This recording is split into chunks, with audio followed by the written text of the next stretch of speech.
Voilà, bon. Alors, comme Alain vient de dire, on aurait préféré parler de Pessah plutôt que de Tazria, mais pour plusieurs raisons d'ailleurs, parce que ce sont des notions qui apparaissent comme ça dans la Torah et qui sont extrêmement difficiles, voire douloureuses à étudier, parce que il n'y a pas d'explication. La Torah n'est pas donnée avec un mode d'emploi pour savoir qu'est-ce que ça veut dire que la Toum'a, l'impureté, qu'est-ce que c'est que la Tahara, et qu'est-ce que c'est que le Korbanot. Tout ça, c'est très, très, très, très compliqué. Et ça nous fait rentrer dans des histoires qui semblent nous dépasser. Alors, face à ces histoires-là, on a deux solutions. Soit on plonge dedans, et alors on commence à parler des détails, ou alors des midrash, on prend un passouk, on prend une phrase, on prend un remez, on essaye de voir un petit peu ou alors on sort, et alors dans ce cas-là, on est assez perdu parce que on ne comprend pas on ne comprend pas du tout de quoi il s'agit si on veut essayer de donner un sens global à la chose. Et je suis aussi dans ce cas-là, dans la même perplexité. Et je pense qu'il ne faut pas sortir de cette perplexité et de trouver des solutions rapides. Euh, Alors, on peut toujours dire, ouais, bon, c'était des trucs qui, qui sont de notre âge. On peut très bien dire ça. C'est un truc de notre âge qui faisait partie d'une autre civilisation. Donc, on doit se séparer de tout ça. Le problème, c'est que ça prend une place tellement importante dans la Torah, cette histoire, et c'est tellement récurrent, et que ça nous touche aussi dans notre vie aujourd'hui, dans la halakha, qu'on ne peut pas, on ne peut pas faire fi de toutes ces choses-là et de dire alors tout ça, c'est du passé. Si on est sérieux, il faut vraiment prendre ces choses-là comme quelque chose euh, envers lesquels on doit avoir beaucoup de respect, d'une part, et continuer à essayer de comprendre de quoi il s'agit. Bon, alors de quoi parle notre paracha? Paracha Tazria, elle a deux chapitres, tout simplement, deux chapitres.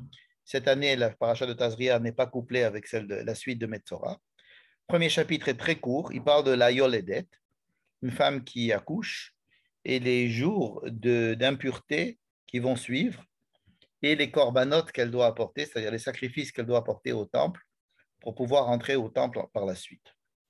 Donc, si vous voulez, c'est de l'impureté, c'est de la Toum'a, de la Yoledet.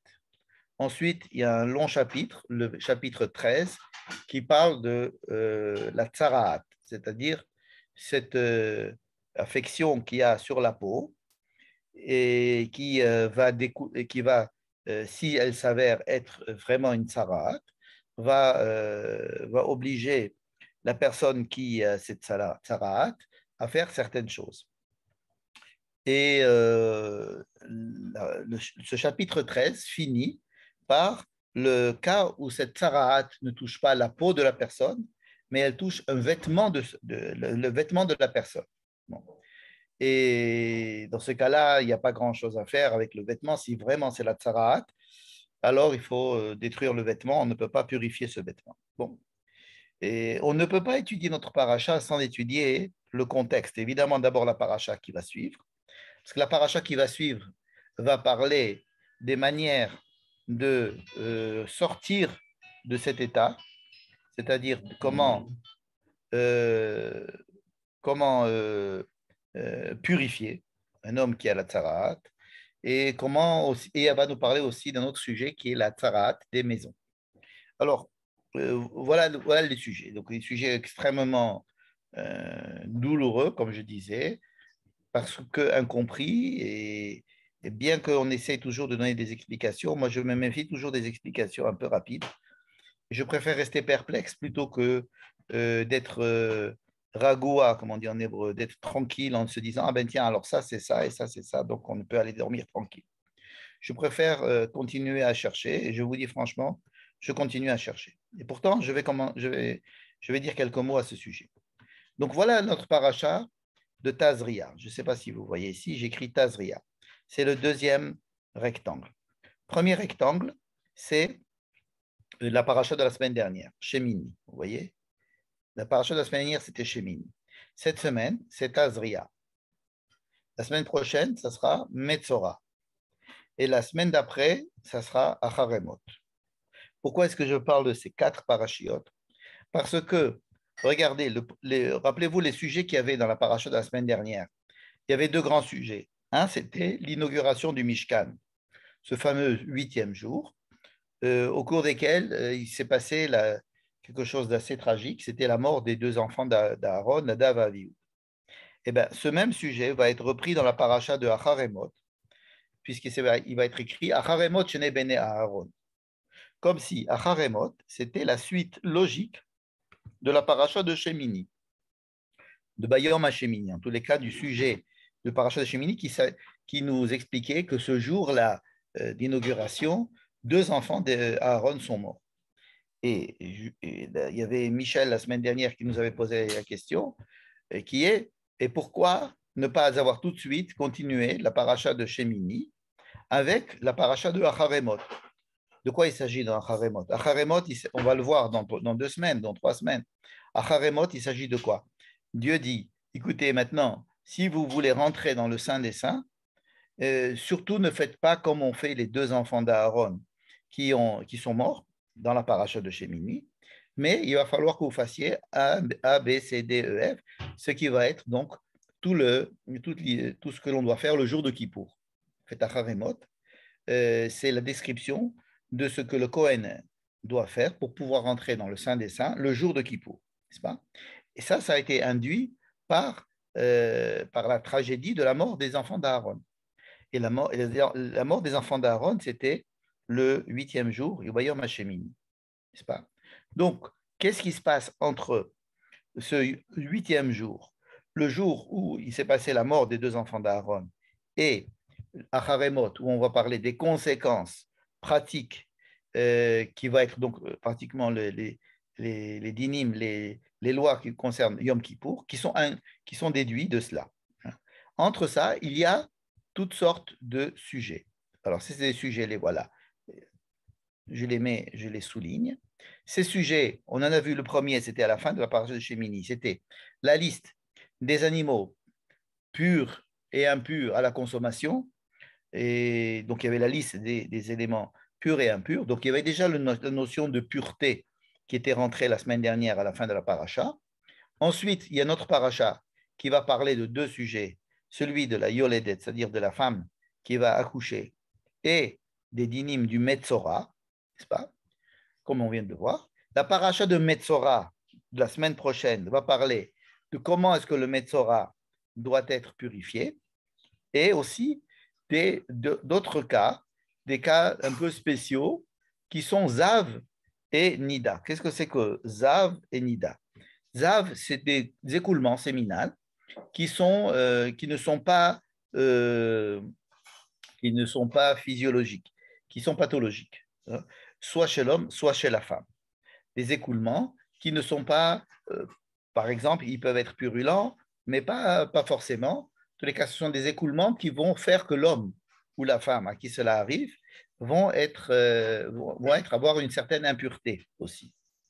Ensuite, il y a la nida. Nida, c'est une femme qui a ses règles, tout simplement. Ça, c'est tout à fait physiologique et pas pathologique. La nida va être aussi déclarée tmea. Il va y avoir une notion d'impureté pour l'homme. Et aussi un homme qui a simplement un écoulement de sperme tout à fait physiologique, soit en rapport avec un rapport sexuel avec sa femme ou non. Dans les 2 cas, il est considéré lui aussi comme impur, n'est-ce pas? Donc un homme qui avait une relation sexuelle avec sa femme, il était impur, même bien que ce soit quelque chose de tout à fait physiologique.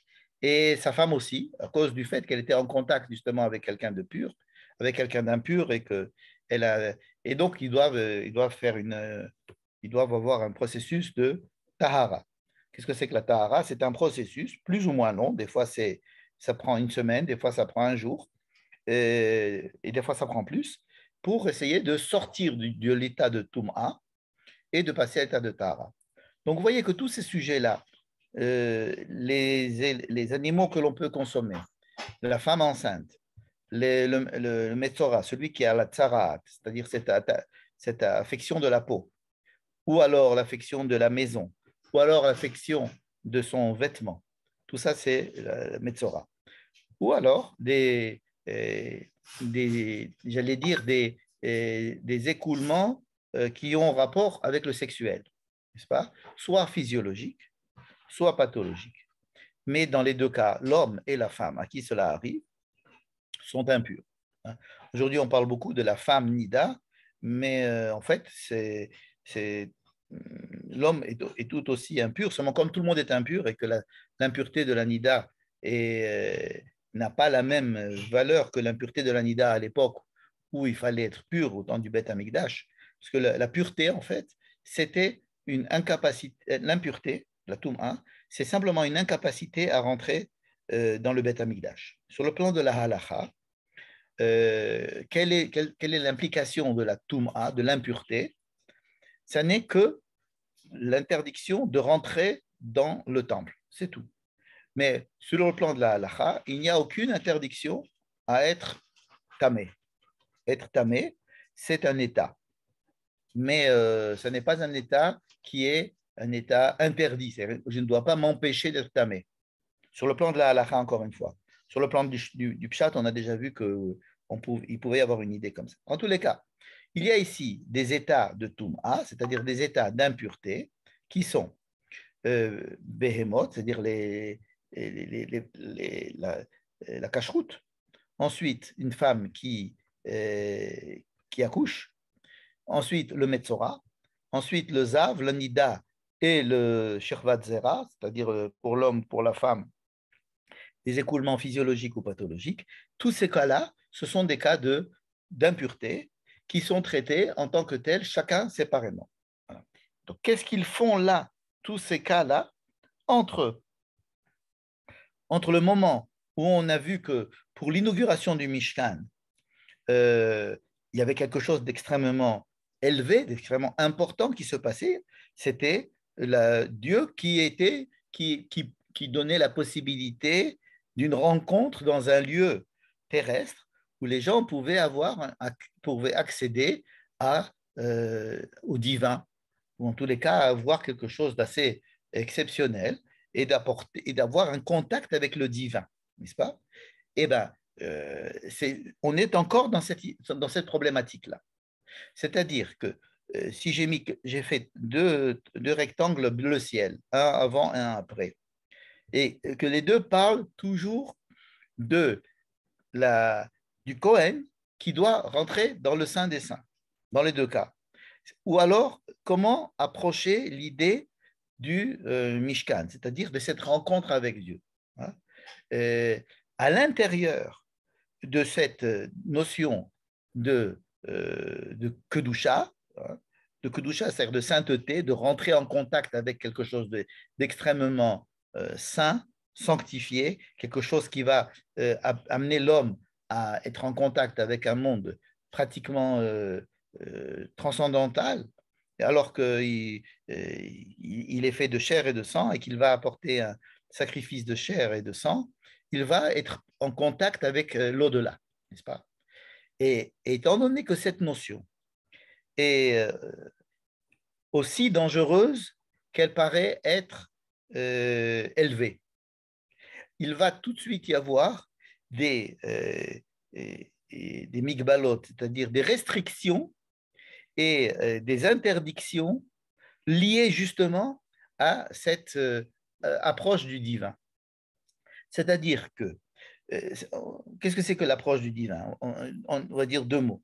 Ici, il s'agit de Yom HaShemini, le 8e jour. On en a parlé la semaine dernière. De quoi il s'agit quand on parle de 8e jour? Vous savez que le monde a été créé en 6 jours et les 6 jours symbolisent la création du monde naturel, c'est la nature. 6, c'est le chiffre de la nature. C'est le fonctionnement normal de la nature. Bon.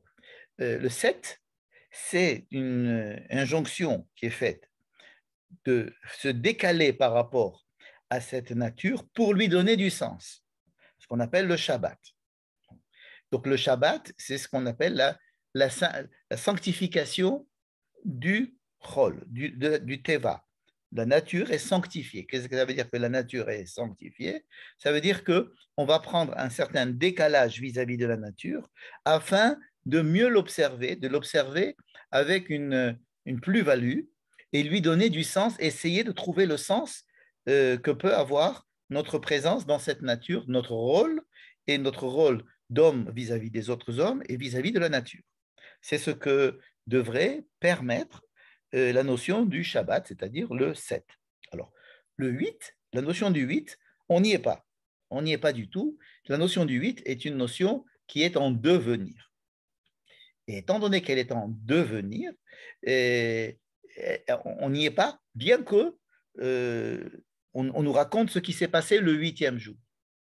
Mais justement, en nous racontant ce qui s'est passé ce 8e jour, on nous raconte qu'il y a eu tellement de problèmes et tellement de crises et d'échecs qu'on va nous expliquer que oui, c'est un idéal à atteindre, mais que cet idéal n'est pas encore atteint pour tout le monde et que ce 8e jour correspond à l'époque, disons une époque, comme on dit, messianique, ou un monde au-delà qui va transcender tous nos problèmes, qui va résoudre tous les problèmes contingents à notre présence dans ce monde-ci.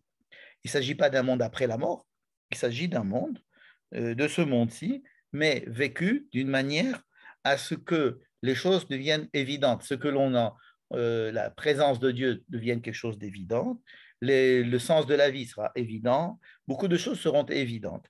Et donc ce contact avec l'au-delà, tout en restant dans ce monde-ci, c'est le but de ce 8e jour. Bon. À partir du moment où on donne à un peuple cette possibilité d'essayer de travailler pour arriver à ce 8e jour, c'est ce qu'on va appeler une religion. La religion, ça va être d'inviter ce peuple non seulement à vivre le Shabbat, qui est le monde du 7, mais aussi à se préparer et à affronter les difficultés et essayer de réparer tout ce qui peut être réparé afin que le monde entier puisse arriver à ce 8e jour.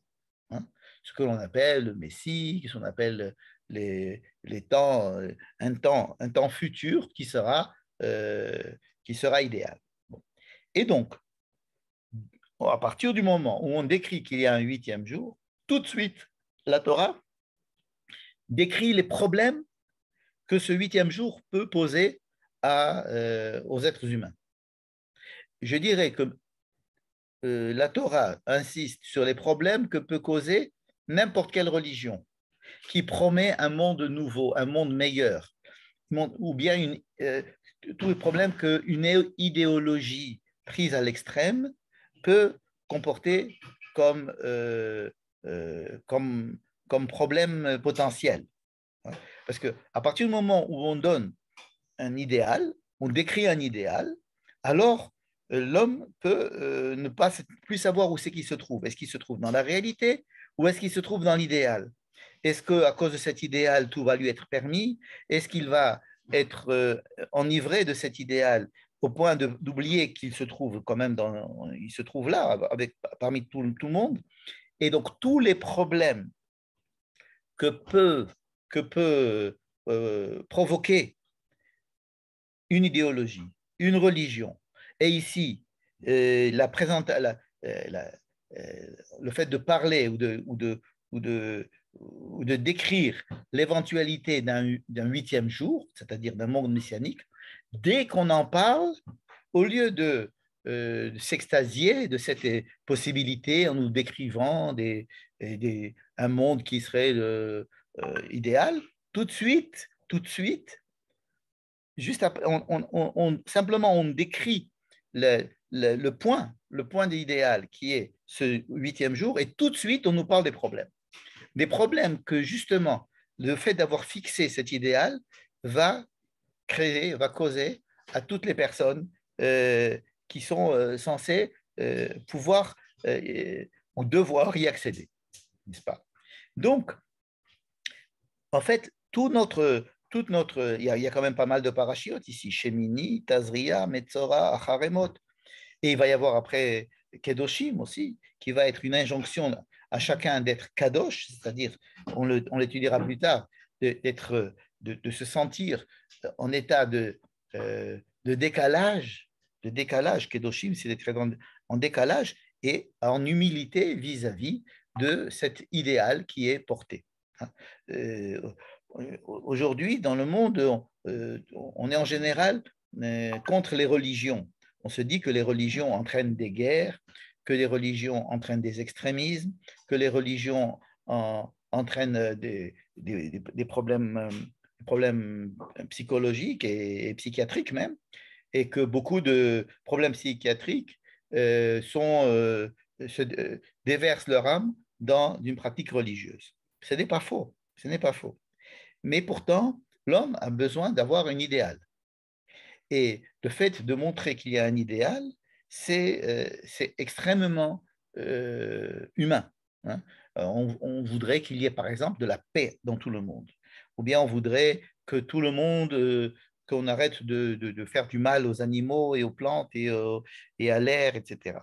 Ce sont des idéaux qui sont extrêmement élevés et qui tirent l'homme vers le haut, vers sa condition d'être humain vis-à-vis de ce qu'on appelle vis-à-vis de Dieu, n'est-ce pas? Mais cet idéal lui-même peut faire tourner la tête. Et alors, est-ce qu'on va abandonner l'idéal? On va se dire, étant donné que le 8e jour est tellement difficile et tellement dangereux, il fait tuer les gens, etc., je ne veux pas plus parler de ce 8e jour. Ne parlons plus de ce 8e jour. Ou alors dire, ben, le 8e jour il est déjà arrivé. Le Messie est arrivé, donc tout est bon, nous vivons dans un monde parfait, le Messie est arrivé, il n'y a plus rien à faire. Aimons-nous les uns les autres.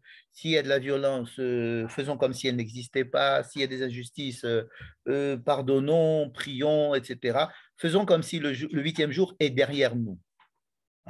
Ça aussi, ça peut poser des problèmes. Ou alors dire, ne faisons pas du tout le 8e jour, ne parlons pas du 8e jour, c'est-à-dire ne soyons pas religieux, ne soyons pas idéalistes, ne soyons pas, vivons petitement. Ce sont les deux travers que la Torah, et la Torah nous invite à ne pas les suivre, ces deux travers. C'est-à-dire, oui, elle parle du 8e jour, et oui, elle dit qu'il y a énormément de problèmes en attendant l'arrivée de ce 8e jour qui doivent nous alerter. Et justement, c'est le sujet, au moins de la plus grande partie de ce livre de Vaïkra. Hein, puisque le livre de Vaïkra, tout entier, dans lequel nous nous trouvons, qu'est-ce qu'il veut? Il veut qu'il y ait un rapport entre chaque homme et Dieu. Bon. Et on a parlé donc au début des différents états d'âme qui pouvaient empêcher la personne d'accéder à Dieu. Et donc, il y avait ce qu'on appelle des sacrifices qui pouvaient peut-être l'aider à se rapprocher de Dieu. Mais une fois que le 8e jour, il y a eu cette inauguration, alors maintenant, on a créé un espace où ce 8e jour existe, c'est le temple. Hein. Ce 8e jour est censé exister dans ce temple. Vous savez très bien que ce temple va être détruit 3 fois. Une fois, le Mishkan Shiloh va être détruit, le premier temple de Jérusalem va être détruit, le deuxième temple va être détruit, et nous sommes dans une période où il n'y a pas de temple, n'est-ce pas? Pas de temple. C'est-à-dire que l'homme n'a pas su vivre avec ce temple. Et même le peuple juif n'a pas pu vivre avec son temple de façon correcte, n'est-ce pas? Et Dieu a préféré qu'il n'y ait pas de temple si on ne sait pas l'aborder. C'est dire toute la difficulté qu'il y a à vivre avec ce 8e jour. Alors, c'est pour ça qu'il y a la kapara, puis on va voir Kippour. Le jour de Kippour va naître de cette difficulté d'être à la fois en contact avec Dieu et d'être dans l'impossibilité d'être en contact avec Dieu. Et donc, le jour de Kippour qui va être décrit dans Acharemot, c'est le même problématique qui se posait déjà dans Yom HaShemim. Alors, étant donné maintenant qu'on a posé le problème, qu'est-ce qu'on va se demander aux hommes? Aux hommes, on va demander d'être extrêmement humbles et surtout très conscients de leurs conditions, au pluriel, lorsqu'ils doivent accéder eux-mêmes à cet état du 8e jour. Les Kohanim, qui sont les prêtres qui servent au temple, doivent avoir eux aussi encore plus de lois restrictives qui va les rendre tamé, c'est-à-dire qu'il va les rendre impurs, c'est-à-dire qu'il va les rendre impropres à leur fonction même dans le temple.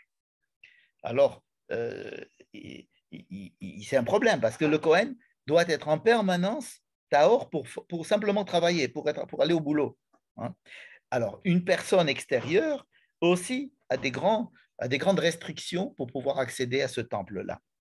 Rambam, par exemple, dit qu'en calculant avec ses comptes à lui tous les jours où une personne était impure, il ne lui restait que 2, 3, 4 jours dans une année où peut-être il pourrait être apte à rentrer au temple. Et donc, le Rambam n'a pas peur de dire que tous les dynimes de la Toum'a, toute cette notion de tamé, d'impureté, n'est fait que pour euh, éloigner la personne de ce 8e jour ou de l'accès à cet endroit où le 8e jour réside, à savoir un monde. Le temple, c'est le monde où théoriquement on doit vivre selon le 8e jour.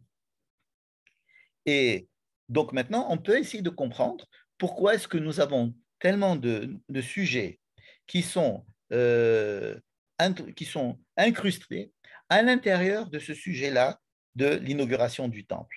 Parce qu'on n'en est pas sorti de l'inauguration du temple, même dans Acharemot, on va parler de l'inauguration du temple et de la mort des enfants d'Aaron. Donc ces sujets-là qui sont mis au milieu, la cache-route, les lois de pureté et d'impureté, la tsaraat, etc., sont mis là pour que la personne soit, pas pour la rendre impure pour être impure, mais pour lui dire que tous les états physiologiques ou pathologiques qui peuvent se passer chez lui peuvent avoir une influence telle qu'ils ne sont plus en mesure d'accéder à ce Yom Hashemini. Ça ne veut pas dire qu'ils ne doivent pas rentrer, qu'ils n'ont pas, ils ont l'interdiction de rentrer dans ces états-là. Ces états-là, ce sont des états qui existent dans la vie. Il n'est pas question d'empêcher une femme d'accoucher, il n'est pas question d'une personne de lui dire quoi que ce soit pour ne pas qu'il ait la tsaraat, ou bien une personne de demander à une femme qu'elle n'ait jamais ses règles, ou bien de demander à un homme qui n'ait jamais d'écoulement pathologique ou physiologique. Il n'en est pas question. Il n'en est pas question. Par contre, on va parler de ces sujets comme étant des sujets qu'il faut essayer de penser et qu'il faut essayer de travailler pour pouvoir faire évoluer la personne vers ce qu'on appelle un état de tahara. Tahara, c'est quelque chose de plus clair. Tamé, c'est obstrué. Hein? Quelque chose qui est Tum'a, c'est bouché. Tahara, c'est un grand éclairage. Voilà. Donc, quand quelque chose est bouché, ça ne veut pas dire qu'on est sale, ça ne veut pas dire qu'on est malade, c'est quelque chose qui s'est obstrué, qui s'est bouché. Et donc, pour continuer, pour essayer d'arriver au Beth Amikdash, pour accéder à ce monde du Yom Hashemini, il va falloir déboucher, tout simplement. Et le fait de déboucher passe très souvent par des choses qui reviennent souvent.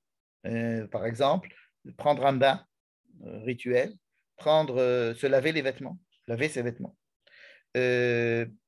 apporter des sacrifices, et surtout le temps, compter le temps, voir le temps passer. Le temps est un remède à la Toum'a, parce que le temps permet à la personne de ne pas être bloqué et de voir que le temps peut lui apporter une certaine ouverture. Et Tahara, qui est le contraire de la Toum'a, c'est de la lumière, c'est une ouverture qui va lui permettre de peut-être accéder au temple et de rentrer dans ce monde de Yom HaShemini. Voilà. Donc, vous voyez qu'ici, j'ai dessiné, je ne sais pas si ça se voit, j'ai fait une petite sorte de menorah comme ça, c'est-à-dire un petit fil qui relie Acharemot avec Yom HaShemini, je viens d'en parler.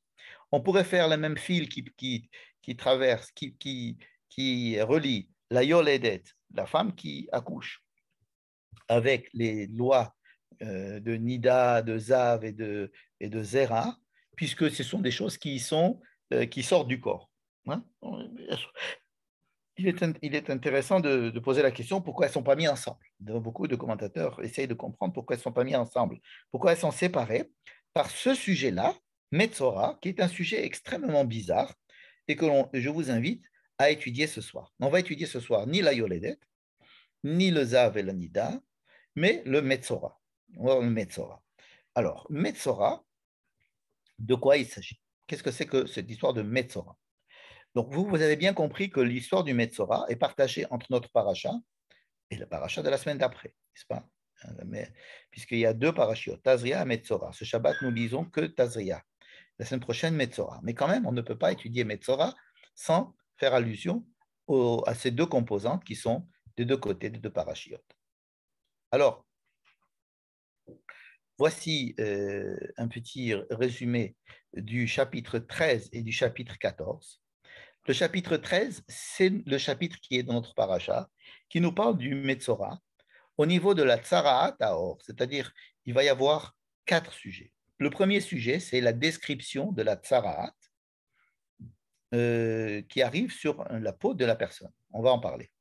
Deuxième sujet, c'est la Tsaraat, cette affection qui d'habitude est sur la peau, mais cette fois-ci, elle va être sur un vêtement. Il va voir sur un vêtement. Donc, vous voyez qu'on sort complètement du domaine médical classique, puisque ça va atteindre un vêtement, n'est-ce pas? Donc, il va falloir diagnostiquer, et si le diagnostic s'avère exact, le vêtement va être détruit. La semaine prochaine, on va arriver au chapitre 14. Et dans le chapitre 14, il va y avoir la tahara du Metzora. On va reprendre le premier cas, c'est-à-dire la tsaraat, cette atteinte qui est sur la peau de la personne, et de savoir quelles sont les étapes pour essayer de le faire sortir de cette tum'a par sa tahara, n'est-ce pas? Et ensuite, quatrième sujet, ça va être un cas qu'on n'a pas encore vu dans ces 3 premiers sujets, à savoir la tsaraat qui atteint une maison.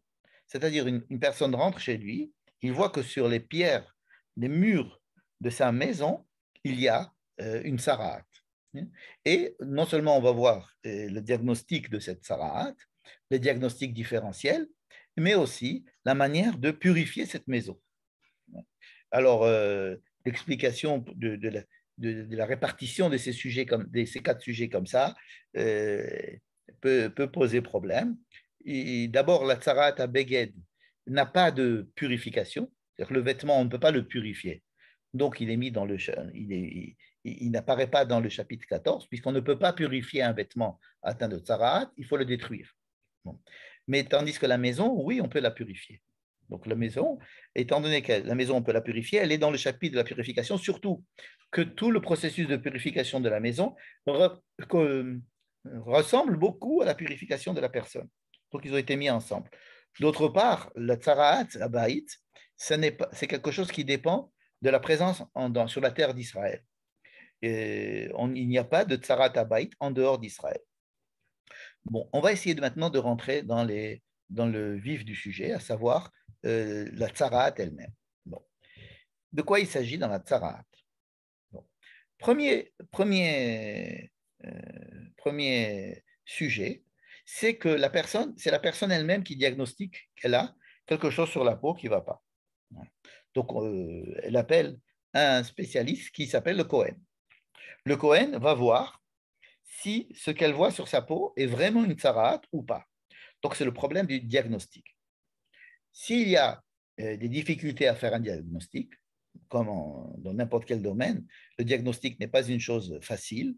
Donc, il y a toute une longue, des longues descriptions des modalités de comment faire. Alors, on peut mettre la personne en quarantaine pendant 7 jours, ou attendre, voir ce qui se passera dans 7 jours. Comme un médecin peut dire, écoutez, prenez ça, et puis si ça ne va pas, revenez me voir. Ou bien, j'espère que ça n'est rien du tout, ou bien, il y a un suivi. Voilà. Donc, il y a un suivi. Hein, tous les 7 jours, on revoit la personne, tout simplement pour faire le bon diagnostic. Et une fois que le diagnostic est fait, que oui, ça s'appelle une tsaraat, alors la personne doit faire pas mal de choses. Elle doit, on va les voir, elle doit entre autres sortir du camp et être isolée à l'extérieur du camp. Et alors, on ne s'occupe absolument pas de, du processus de réparation de cette personne. C'est-à-dire qu'on va la laisser jusqu'à ce qu'elle elle se guérisse toute seule. La Torah ne parle pas du tout de la manière de guérir ce genre de choses. N'est-ce pas? Donc, elle ne s'attache pas à ce sujet comme une maladie du tout, comme on va voir tout à l'heure. Mais on va attendre que ça passe. Et alors, si c'est passé, alors on appelle encore une fois le Cohen. Le Cohen vient à l'extérieur, chez celui qui a la tsaraat, il va aller à l'extérieur du camp et il va voir si effectivement la tsaraat est guérie. Il n'y a plus rien. Il n'y a plus de. Alors là aussi, il y a des moyens de le savoir si c'est guéri ou si c'est pas guéri. Si c'est guéri, bon, ben alors il va sortir de cet endroit-là pour rentrer à l'intérieur du camp. Pour cela, il va falloir attendre 7 jours et faire un processus qu'on va voir tout à l'heure. Ensuite, il y aura une deuxième étape, c'est qu'il pourra rentrer chez lui. Et une fois qu'il est rentré chez lui, il va y avoir une troisième étape qui lui permettra de rentrer au temple. Donc, en fait, le but ultime, c'est de rentrer au temple. Mais étant donné que le temple, ce n'est pas simplement le temple, mais c'est aussi la présence de Dieu dans le peuple, que le peuple entier autour du temple a une certaine kdusha. Donc, le fait de rentrer à l'intérieur du camp, c'est déjà comme si c'était une première étape pour entrer dans le temple. Ensuite, rentrer chez lui, c'est-à-dire dans sa maison à lui, avec sa femme et ses enfants, ça va demander une seconde étape. Et la troisième étape, ça va être de pouvoir rentrer vraiment à l'intérieur du temple lui-même. Et dans ce cas-là, ensuite, l'histoire est finie. Voilà. Donc ça, c'est toute l'histoire, si vous voulez, de notre paracha et de la paracha de la semaine d'après à propos du diagnostic et de la purification du Metzora. Bon. Alors, je vais reprendre ces étapes pour essayer de trouver, je ne vais pas prendre tous les détails de toutes les étapes, mais on va essayer de voir un petit peu ce qui se passe. Ici, faire le diagnostic, c'est le principal problème. Verra Kohen et Hanega beor basar, vesear banega afach lavan, omare hanega amok meor besaro, nega atzaratu. Il y a des critères. Je ne vais pas rentrer dans les critères. Le principal critère, c'est le fait qu'il y a une tache blanche.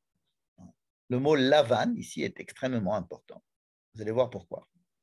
Donc, le mot lavan ici est un mot que dans la Mishnah, par exemple, on va s'attacher à essayer de comprendre de quelle blancheur il s'agit. Et tout dépend de la couleur blanche de cette tache. Ça peut être une tache énorme, ça peut être une tache qui soit faite là où il y a des poils, là où il n'y a pas de poils, sur la tête, dans la barbe. Il peut y avoir des cas que la Torah nous décrit tous. En tous les cas, à partir du moment où le Cohen dit « Ah, ça c'est la tsaraat », il a fait le diagnostic. Comme je vous l'ai dit tout à l'heure, s'il y a un doute, alors on demande à revoir le patient, si j'ose dire, le Metzora 7 jours après, et comme ça, on va voir l'évolution. Selon l'évolution de la plaie, on va savoir si c'est une tsaraat ou si c'est une maladie quelconque, une maladie de la peau. Mais seule la tsaraat va nécessiter de continuer dans cette voie. Alors, qu'est-ce qu'on fait une fois que le Cohen a dit « Ok, c'est la tsaraat. Monsieur, vous êtes atteint de tsaraat. » Bon. Alors, voilà toutes les choses qu'il doit faire. C'est dit en 2 phrases.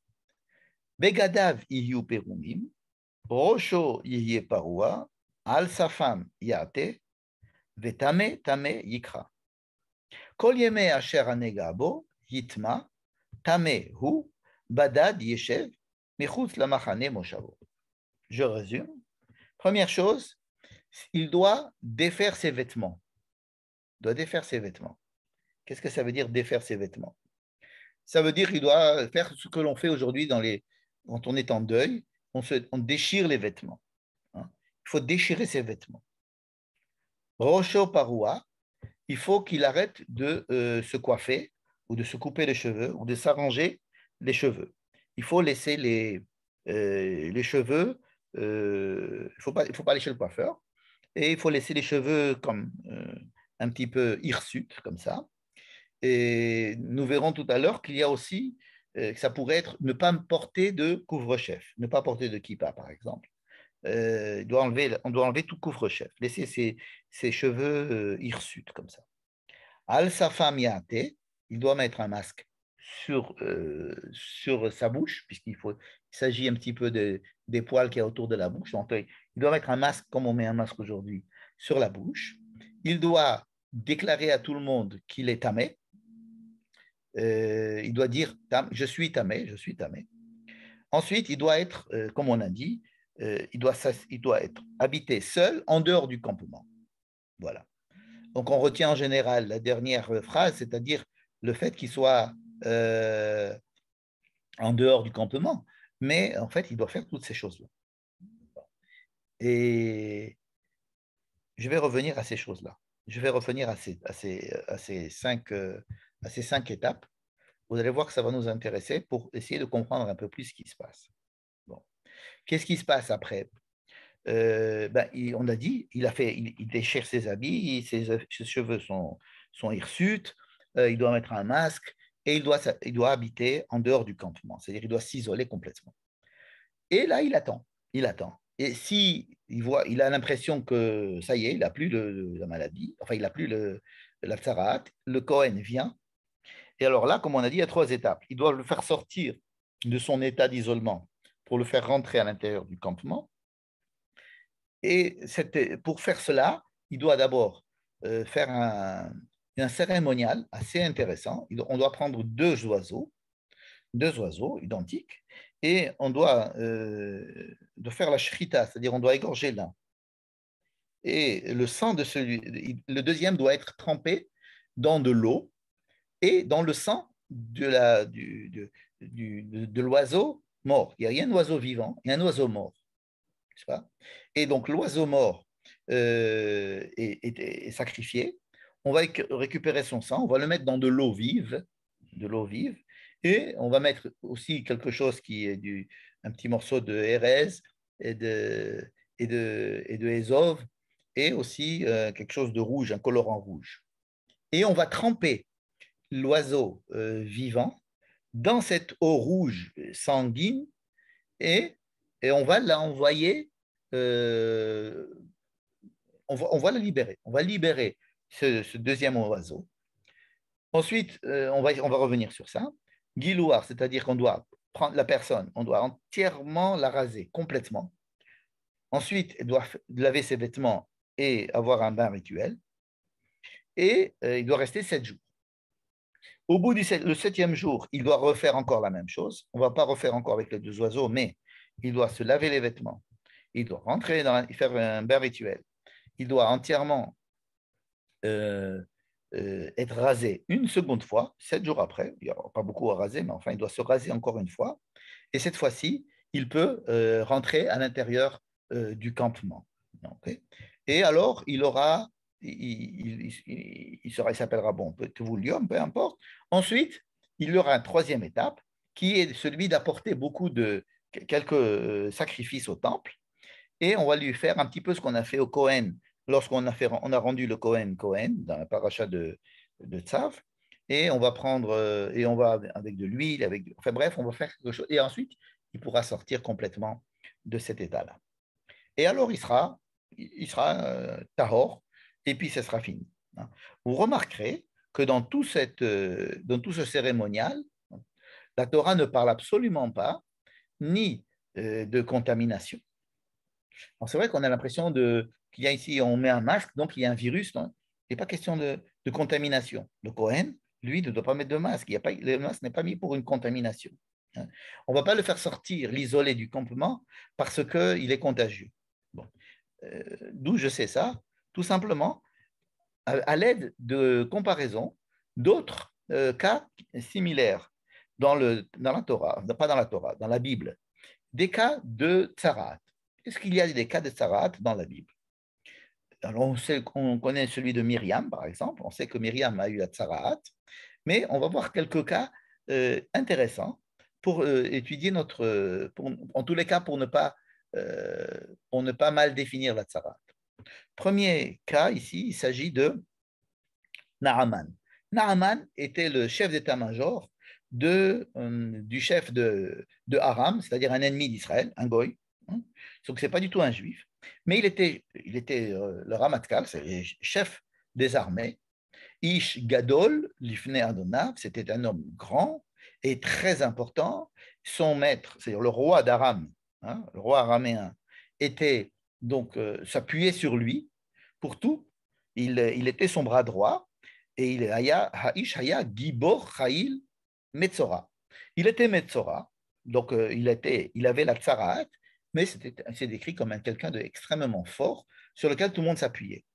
Bon, pourquoi on parle de lui? Parce qu'il va venir et c'est un prophète d'Israël, Elisha, qui va le guérir de la tsaraat. Pourquoi il ne voulait pas avoir la tsaraat? La tsaraat, c'était donc pas une maladie dangereuse. Ça n'a jamais tué personne d'avoir la tsaraat. Donc, ce n'est pas une maladie grave. N'est-ce pas? D'autre part, ça n'empêche pas du tout la personne d'être très forte et les gens d'être autour de lui et il conduit l'armée et le roi lui-même est soutenu par lui. Donc, ce n'est pas contagieux. Vous voyez? Et la tsarat peut atteindre même des goïms. Ce n'est pas quelque chose qui atteint que des juifs. N'est-ce pas? Mais pourquoi est-ce il aimerait bien qu'on le débarrasse de cette tsarat? On ne sait pas. Ce n'est pas écrit. Soit un problème esthétique, soit un problème, peut-être que ça le dérangeait, il peut y avoir des choses qui étaient dérangeants, mais pas au point de s'écarter de lui ou quoi que ce soit, n'est-ce pas? Et donc, Elisha, qui est un prophète d'Israël, va réussir à le guérir de la tsaraat, peu importe comment est-ce qu'il va faire.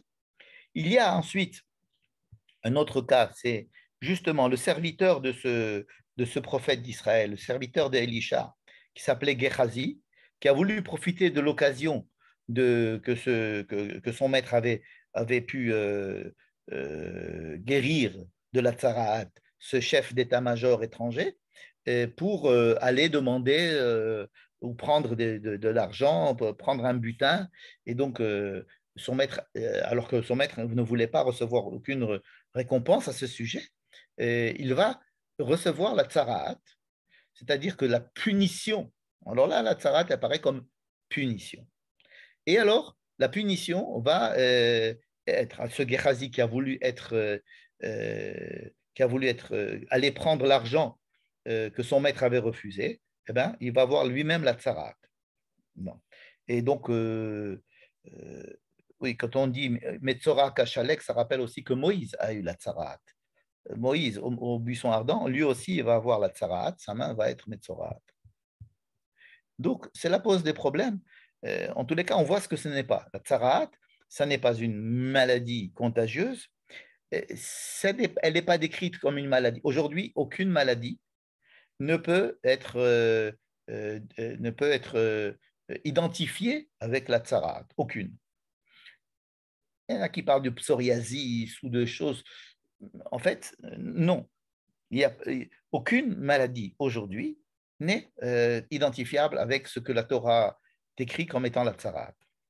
Donc, c'est soit quelque chose qui a disparu, ce n'est pas quelque chose qui était réservé aux Juifs, comme on vient de le voir, ce n'est pas quelque chose qui était mortel, ce n'est pas quelque chose qui était contagieux, et c'est quelque chose qui était un peu dérangeant, puisque la personne qui avait ça cherchait un moyen de s'en débarrasser. Un autre cas, c'est un roi qui était assez bien, assez bon, mais en fait, il faisait quand même des petites choses qui ne plaisaient pas à Dieu, c'est-à-dire qu'il est rentré, il a pris la prérogative du Kohen Gadol et il est rentré au Saint des Saints en allumant de la Ktoret, un peu ce qu'a fait Nadav Aliou, et il s'appelle le roi Uziyahu, et il va être lui aussi avoir la tsaraat. Alors là aussi, c'est considéré comme une punition. On va voir tout à l'heure est-ce qu'il s'agit ici d'une punition divine ou pas. Ici, il semble que ce soit une punition divine, clairement. Au niveau de Gehazi, c'est une punition, mais pas divine. C'était le maître qui n'était pas content de son valet et qui lui a décrété qu'il aurait la tsaraat. Un autre cas, c'est 4 personnes qui étaient toujours à la même époque de Élisha, qui étaient lépreux. Et qui est par le fait qu'ils étaient, pardon, pas lépreux, Metzoraïm, on ne va pas traduire ça par la lèpre, on a tout fait pour ne pas le faire, on ne sait pas maintenant qu'on va le faire.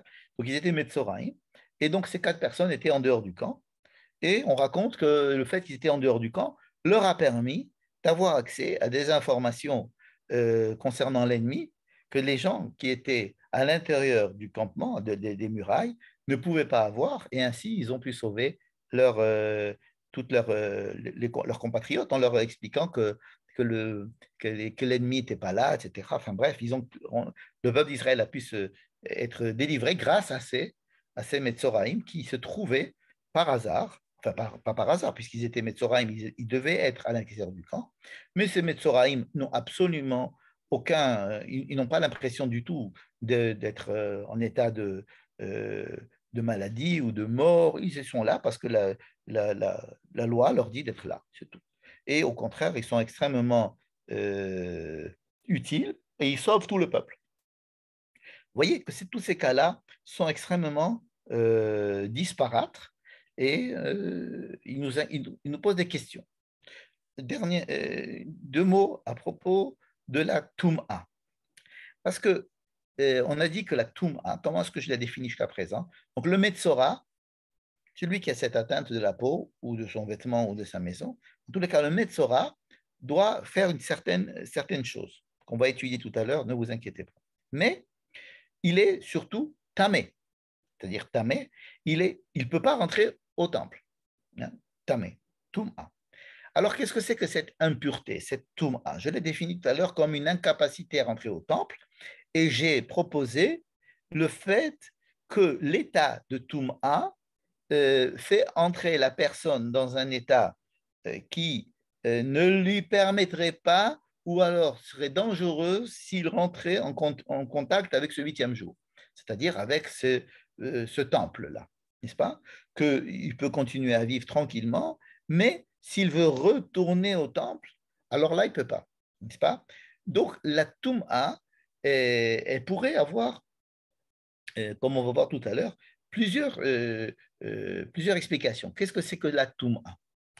Il y a une notion extrêmement ancrée à l'intérieur de sources juives, comme quoi la Toum'a, l'impureté, est là parce qu'elle est reliée à la faute. Je prends par exemple Yecheskel, qui est un prophète.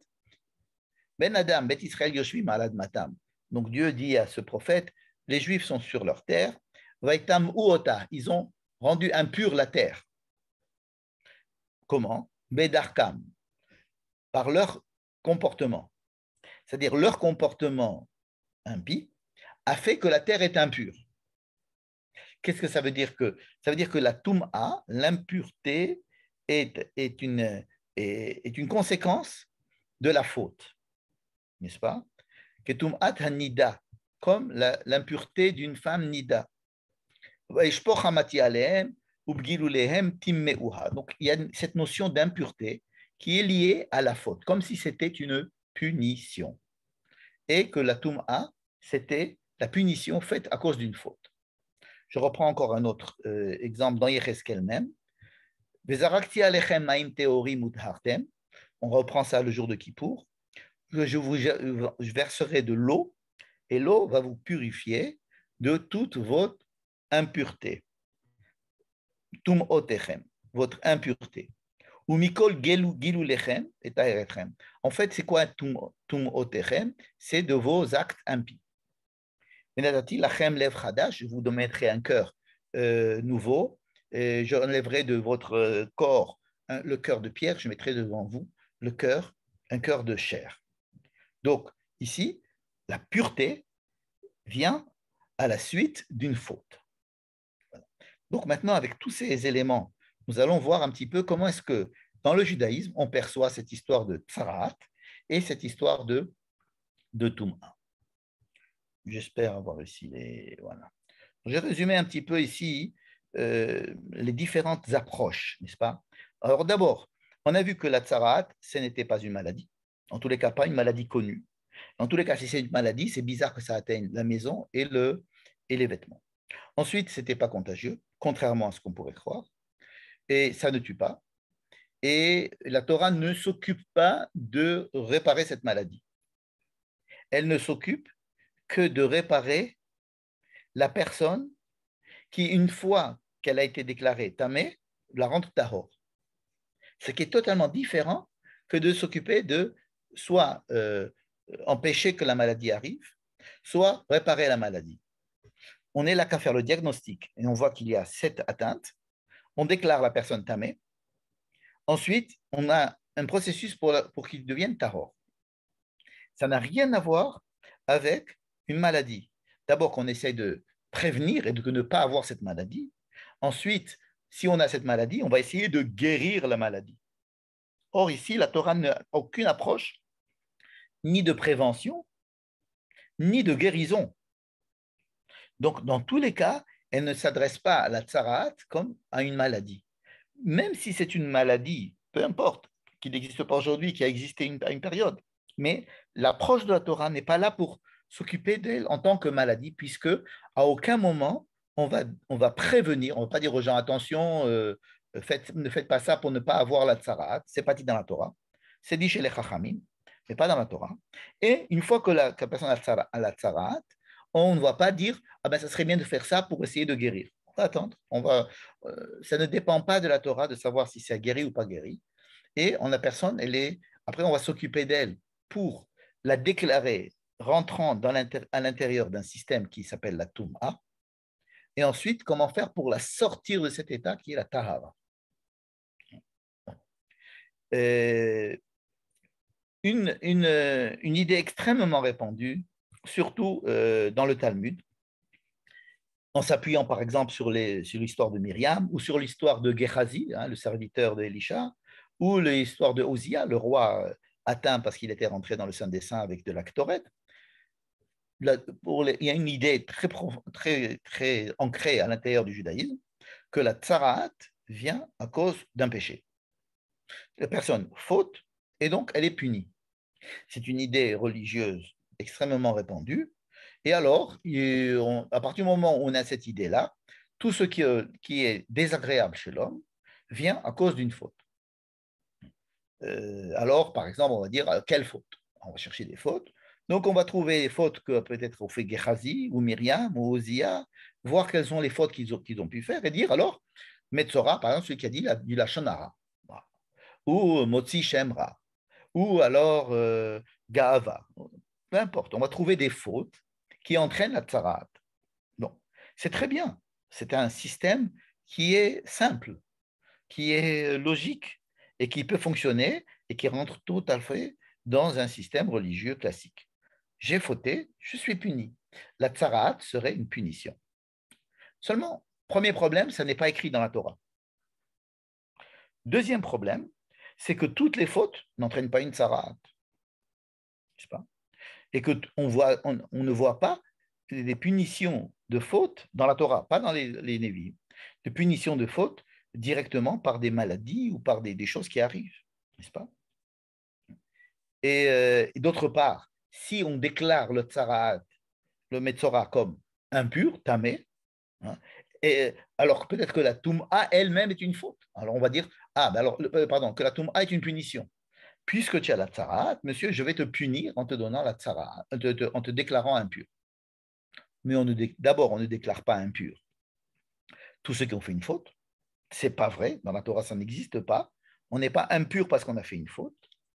Chez les rabbins, oui. Chez les prophètes, oui. On va le voir tout à l'heure pourquoi. Mais dans la Torah, on n'a pas de tsaraat. On n'est pas tamé parce qu'on a fait une faute. La preuve, une femme qui est enceinte, qui accouche, elle va être tamée, elle va être impure. Alors tout de suite, on dit, mais alors quelle faute? Alors évidemment, il y a la machine habituelle des rabbins qui vont dire, ah, elle a fait une faute. Alors quelle faute? On va chercher des fautes. Ah, elle a dit que je ne retomberai plus enceinte. Ça n'est écrit nulle part. Écrit nulle part. Mais ça répond à la logique de la tsaraat, ça vient à cause d'une faute, et la toum'a, ça vient à cause d'une faute. Ce n'est pas vrai. Une femme qui a ses règles n'a fait aucune faute. Alors on va chercher des fautes originelles de Adam, de Chava, mais la Torah ne parle absolument pas de ça. Elle dit, c'est un état, il a dit tamé, et il faut qu'elle soit tahor si elle veut rentrer au temple. C'est tout. Donc, ayons beaucoup de respect pour cette approche, mais il faut savoir que c'est une approche extrêmement euh, problématique. Celle de dire que la tsaraat vient à cause d'une faute, elle est pratique. Je suis d'accord, elle est très pratique. Et ça rentre dans un système de logique, de pensée, qui est bien huilé dans le système religieux. À savoir, j'ai fait une faute, je suis puni. Donc, si il m'arrive quelque chose de désagréable, c'est probablement parce que j'ai fait une faute. Alors, le fait que je ne connaisse pas la faute, ou bien que je la connaisse, c'est une autre histoire. Mais ce qui arrive, c'est à cause d'une faute. Il y a faute, il y a le crime et châtiment. Bon. Donc, c'est très bien que ça ne tient pas le coup, cette histoire. Hein, et qu'il faut tordre la réalité pour essayer de tout faire rentrer à l'intérieur de ce système-là. Bien que ce système existe, on ne peut pas le nier. Je parle ici du Rav Hoffman, Rav Tzvi Hoffman, qui a vécu au 19e siècle, il me semble, oui, en Allemagne, et qui a essayé de dire que en fait, que l'impureté et que la tsarat, ce sont des choses qui sont symboliques. C'était une symbolique pour essayer de faire prendre conscience à la personne qu'il doit faire teshuva. C'est pas très loin de ce qu'on vient de dire. C'est-à-dire, au lieu de dire que c'est une punition, on va lui dire non, c'est quelque chose qui vient te faire teshuva parce que il y a quelque chose qui ne va pas en toi. Voilà. C'est une approche qui est aussi extrêmement répandue aujourd'hui, qui a été développée en disant c'est un signe qui a été donné par Dieu pour que la personne puisse faire teshuva. C'est-à-dire en lui disant attention, il y a quelque chose qui ne va pas chez toi. Et donc, sans lui dire exactement ce qui ne va pas chez lui, lui-même doit essayer de voir ce qui ne marche pas chez lui. Les problèmes de cette explication, un, ce n'est pas écrit. Deuxièmement, on ne voit pas le rapport entre la faute et la teshuva, c'est-à-dire que ce n'est pas tellement évident. Et, et une idée aussi sur laquelle s'appuie le Rav Hoffman, il dit, regardez par exemple, tout ce qu'on a vu chez Yecheskel. Vous vous rappelez tout à l'heure, on a vu que Yecheskel, on lui a dit, il dit, vous avez fauté, donc vous avez rendu impure la terre, donc je vais vous purifier. Comment je vais vous purifier? Par exemple, en vous envoyant en exil, en vous punissant, ensuite en vous ramenant, je vais vous tremper dans l'eau de l'exil pour vous ramener. Ce sont des images. Et alors là, le Rav El-Hanan Samet, que je voudrais ici citer parce qu'il me semble son idée est extrêmement juste. Il dit tous ces rabbins qui disent que l'impureté est déduite de la faute, c'est-à-dire que la faute entraîne l'impureté, et qui s'appuie sur beaucoup de versets qui sont dans la Bible, chez les prophètes, pas dans la Torah, dans la Bible, ou alors dans la Gemara, ou alors dans la Mishnah même, Arachim, il y a beaucoup de Negaim, pardon, il y a beaucoup d'endroits où on va voir dans la Torah orale, dans la loi orale, des relations entre l'impureté et la faute. Si on est impur, c'est parce qu'il y a une faute. Non. Le Rav Samet dit attention, attention, attention. Si les rabbins, si les prophètes ont utilisé l'association faute, impureté, c'est quelque chose de très particulier. C'est que le monde antique, c'est-à-dire le monde dans lequel ils vivaient les gens, l'histoire de l'impureté et de la pureté était quelque chose d'extrêmement connu. C'est quand on disait quelqu'un était impur ou pur, ce n'est pas une invention de la Torah. C'est quelque chose qui existait complètement à cette époque. Par contre, la faute, ça c'était quelque chose de nouveau. Quand un prophète venait et parlait à son public en leur disant mais ce que vous faites, ce n'est pas bien, alors qu'ils ont un comportement comme ça, tout le monde fait pareil. On prend les femmes qui sont seules, et bien on les rend esclaves. Les gens qui sont pauvres, et bien on les rend encore plus pauvres. Plus on est propriétaire terrien, plus on va avoir d'esclaves et plus on va profiter des pauvres, etc. C'est notre comportement, c'est comme ça. Je dis mais non, mais ce que vous faites là, sachez que c'est comme l'impureté. Ah, l'impureté, ça, il sursaute. Comment? Nous sommes impurs. C'est que la notion de pureté et d'impureté était tellement ancrée chez toutes les civilisations que déclarer à quelqu'un parce qu'il a fait une faute et pour le mettre en évidence, la gravité de sa faute, lui dire, mais attention, tu es impur. Hein? Ça lui parlait. C'est que l'utilisation de l'impureté pour décrire la gravité de la faute nous a fait rentrer l'idée qu'on était impur parce qu'on avait fauté. Je ne sais pas si vous comprenez à ce stade ce que le Rav Samet propose ici. C'est une idée extrêmement intelligente. Il y a dans le judaïsme une association entre pureté et faute. D'accord. Et alors on a l'impression qu'on est impur parce qu'on a fauté. Il nous dit non. Les rabbins et les prophètes ont utilisé l'impureté, qui était quelque chose de très connu. C'était quelque chose qui était, pour les gens qui étaient très quotidien. Parce que dans toutes les civilisations, on était pur ou impur, pour des raisons plus ou moins valables. Mais le mot pur et impur était quelque chose d'extrêmement parlant. Par contre, leur dire ce que tu fais là, c'est une faute. Faute, ça ne veut rien dire. Mais lui dire ce que tu fais là, c'est ta faute là, c'est de l'impureté. Alors là, oui, il comprend. Et l'association pureté, impureté et faute vient pour essayer de mettre en conscience la gravité des fautes. Et donc, il essaie de nous faire sortir toutes ces fausses idées qui disent que l'impureté vient d'une faute. Et Dieu sait si elle est répandue, cette idée-là. Et elle est répandue à cause de quoi? À cause de tous les versets que je vous ai dit. Il y en a tout plein. Hein. Je vous ai ramené des versets de Yecheskel, etc. Il y a beaucoup de versets qui vont aller dire ce genre de choses et qui vont nous faire penser qu'on est impur parce qu'on a fait une faute. Ce qui n'est absolument pas le cas. Vous comprenez? Et ça, c'était une réflexion extrêmement, à mon avis, extrêmement régénératrice de sens, n'est-ce pas? On va bientôt se rapprocher du but et de dire que le Rabbi Yehuda Halevi, par exemple, Rihal, qui a vécu en Espagne, Rabbi Yehuda Halevi, qui dit que toute impureté, en fait, n'est pas reliée à la faute, mais reliée à la mort. Alors, vous allez me dire, alors, démontre-le-moi, on va voir tout à l'heure. Et si oui, comment tu peux dire que, par exemple, une femme qui a ses règles ou un homme qui a un écoulement pathologique ou physiologique est impur, quelle faute il a fait? Ou alors une femme qui accouche, quelle faute a fait? Et là, le Rav Samet propose là encore une fois une possibilité d'explication, c'est de se dire qu'il ne s'agit pas de la mort, mais il s'agit de la vie ou la mort, c'est-à-dire de une personne qui a la possibilité, qui a en lui de la vie et qui se sépare de cette vie, peut avoir cette impression de mort. Par exemple, une femme qui est enceinte et qui se sépare de son enfant, elle perd une partie du vivant qui était en elle, ce qui introduit chez elle un certain traumatisme, entre guillemets, duquel il va falloir s'occuper. Ce traumatisme, on l'appelle Touma, et il va falloir qu'elle soit Tehora pour accéder au temple.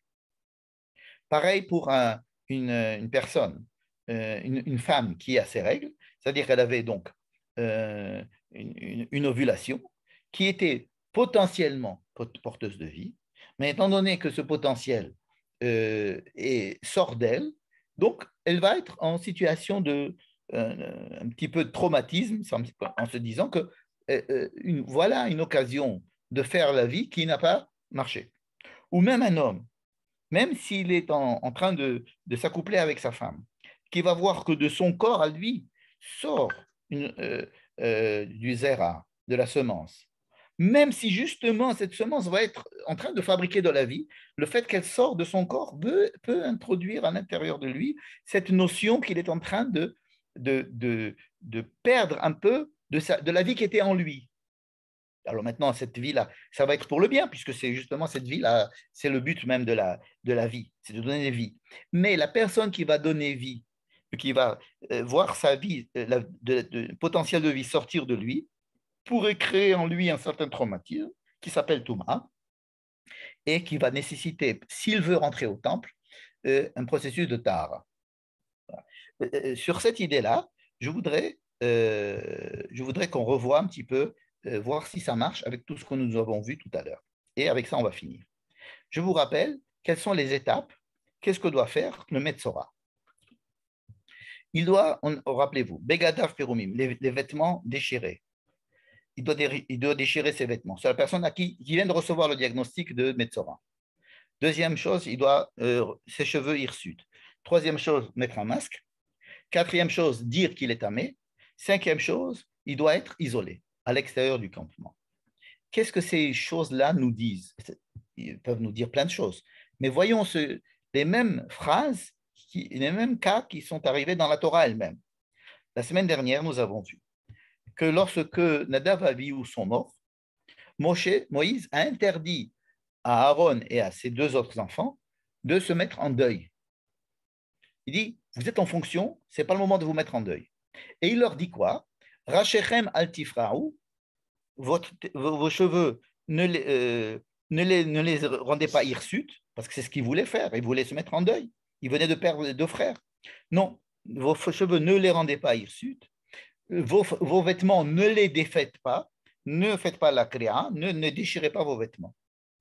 Donc il leur interdit de faire les deux choses qui habituellement étaient très connues, sans que la Torah nous demande nous le dise, c'était quelque chose de tout à fait connu, que c'était deux choses qui faisaient partie des endeuillés, des gens qui devaient s'endeuiller.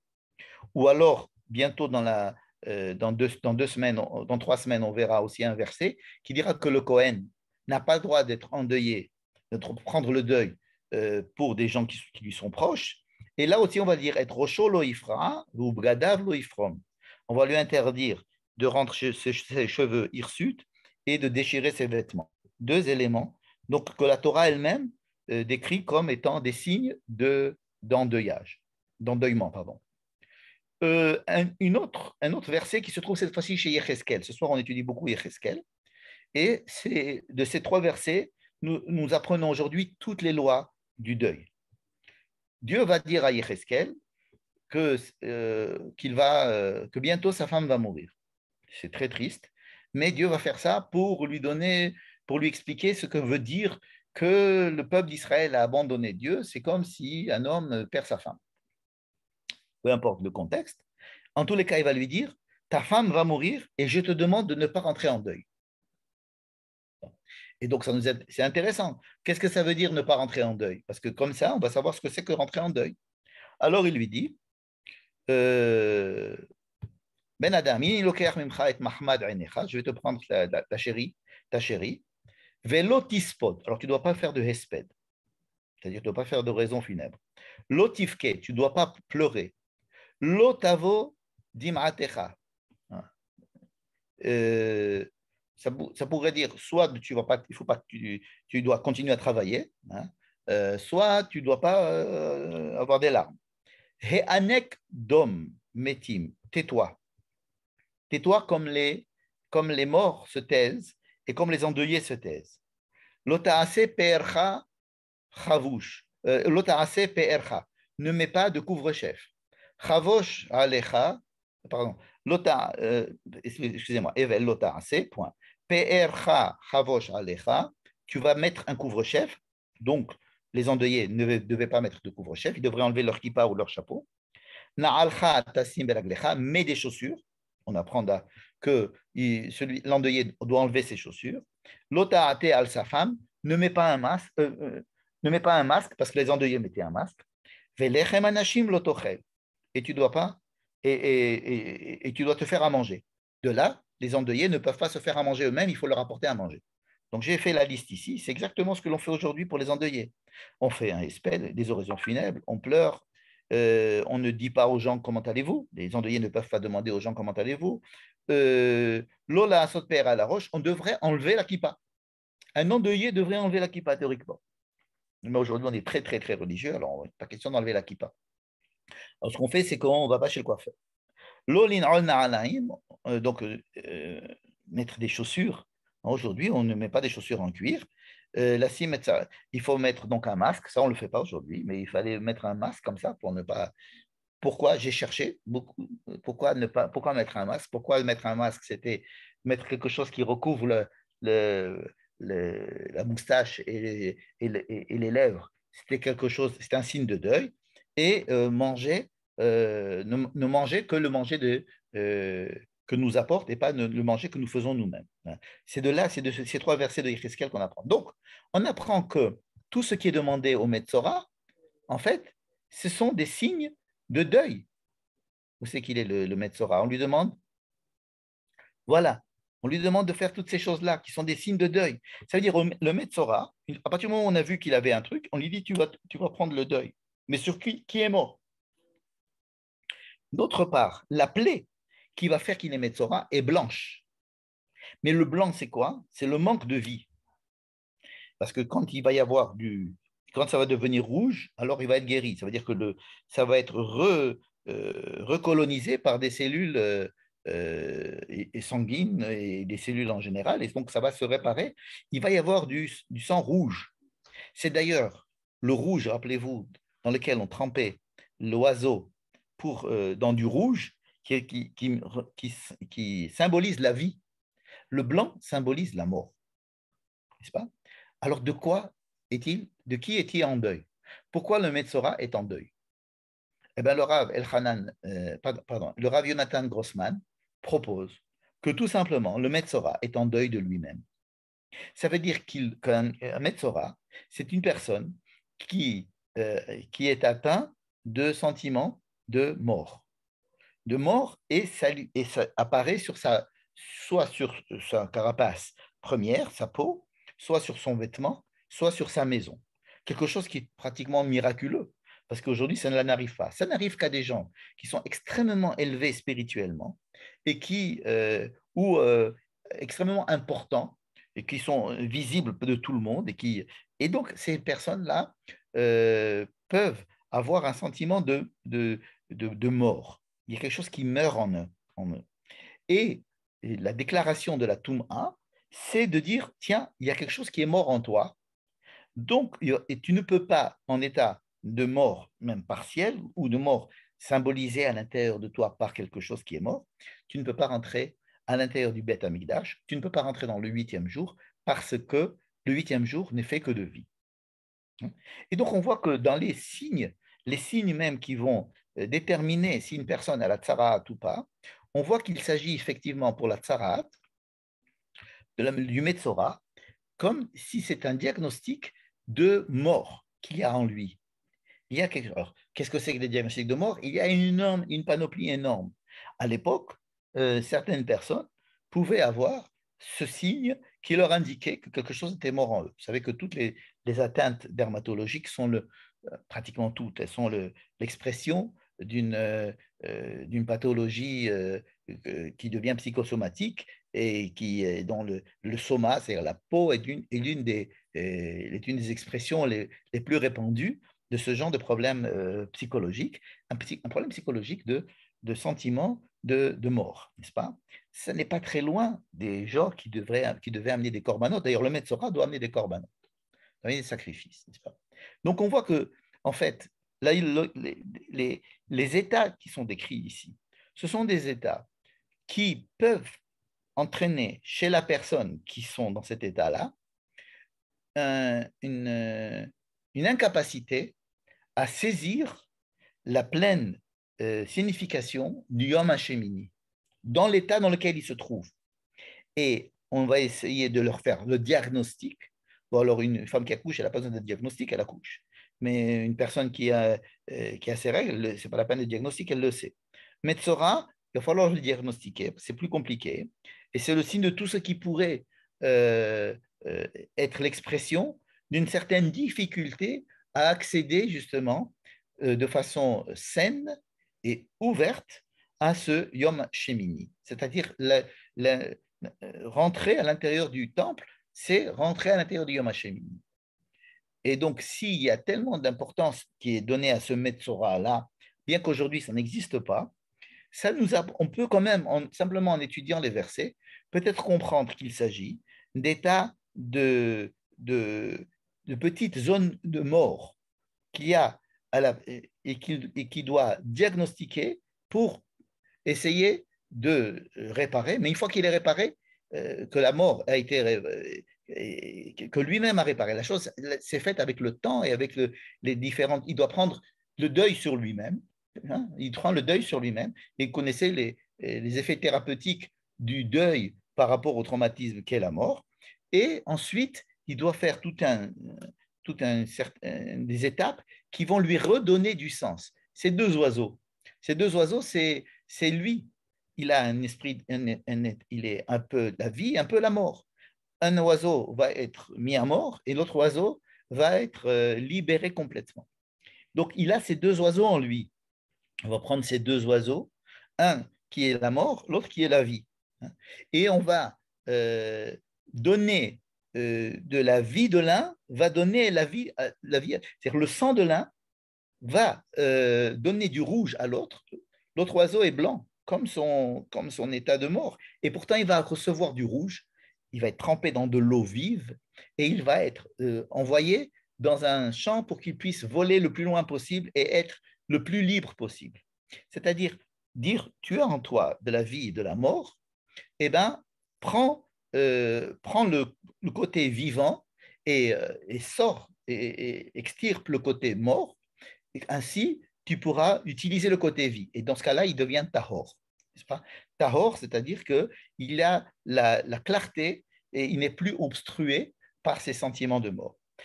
Comment est-ce qu'on va traduire ces sentiments de mort dans les états psychologiques de la personne? Ça, je ne suis pas psychologue, je suis loin de l'être, mais il semble que c'est de ce genre de choses que la Torah s'occupe en tous les cas, et on ne fait pas assez attention aux états psychologiques qui précèdent ou qui initient des sentiments religieux. Puisqu'ici, il s'agit d'un sentiment religieux, rentrer au temple, n'est-ce pas? Et c'est faire attention à tout sentiment religieux pour qu'il soit un porteur de vie et pas porteur de mort. C'est peut-être la leçon principale et je vous donne maintenant la parole pour poser des questions. Je suppose qu'il doit y en avoir énormément, mais voilà ce que j'ai pu vous dire ce soir à ce sujet en vous remerciant de votre attention.